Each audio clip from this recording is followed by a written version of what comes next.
وحشتوني وحشتوني وحشتوني، كل يوم بتوحشوني عن اليوم اللي قبله.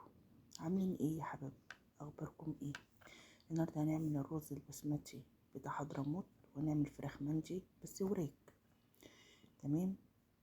وهنعمل السلطه اللي بتتاكل مع الرز المندي، طعمها وهم. تمام. صلوا على النبي، متبخلوش عليا بلايك واشتراك بحكاية شيرين في المطبخ على اليوتيوب، صفحة شيرين الحداد على الفيسبوك. الأكل بيتحدث عن نفسه. يلا بينا نشوف هنعمل الطريقة ازاي. معايا الوراك بتاعتي غسلها كويس بملح وليمون، وبتتشتف مرة واتنين وتلاتة، وبحط لها طحينة كمان. تمام. وبحطها عليها بصلاية بتتقطع 4/4، وعليها فلفل اسود. معايا تشكيلة البهارات بتاعتي اللي انا عملتها في فيديو قبل كده، عبارة عن ايه: حبهان وجوز الطيب، ورق لورا، وقرنفل، وروزماري وزعتر. كل ده كنت ضربه في الخلاط معاكم. تمام. حطيت البطرمان ده، اي حاجه بحطها او بعمل الاكل بحط منها، بتدي ريحه وطعم وهم. بدل ما تفتحي العلب وتحطي كذا كذا حاجه من العلب وكده، لا، هو متكون كله في علبه واحده.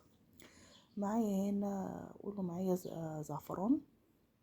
حطيت كده طرطوفة عشان هو بيلقط على طول، سن المعلقة كده، حطيتها مع الشوربة. هنا الفراخ بتاعتي بعد ما شوحتها طبعا نزلت عليها بالمية، وحطيت الزعفران اهوت والفلفل الاسود والكلام ده لغاية لما تستوي.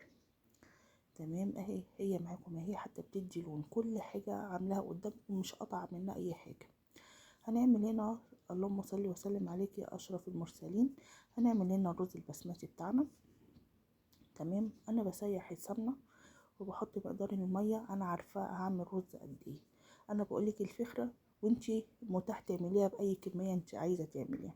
حطيت الملح، وحطيت شويه برضك ايه البهارات اللي انا قلت لكم عليها من شويه، وحطيت عليها شويه ايه جوز الطيب تاني، وحطيت بودره زعفران صفرة. انا عندي احمر واصفر.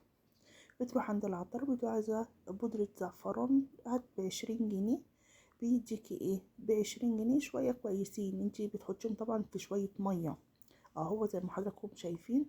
حطيت احمر على اصفر. تمام.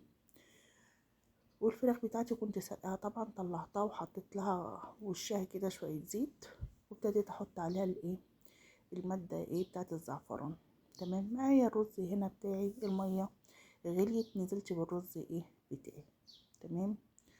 الرز بتاعي هو خلص، هبدأ احط عليه شوية ايه زعفران احمر، مش كتير عشان ما يبقاش كل الرز احمر اهو. بص انا بوريكم وبقلب معاكم، انا طبعا مش مسيطره على التليفون عشان ماسكاه وبقلب. الرز مفلفل طبعا، مش عارفه اوريكم فلفلته بس هو واضح.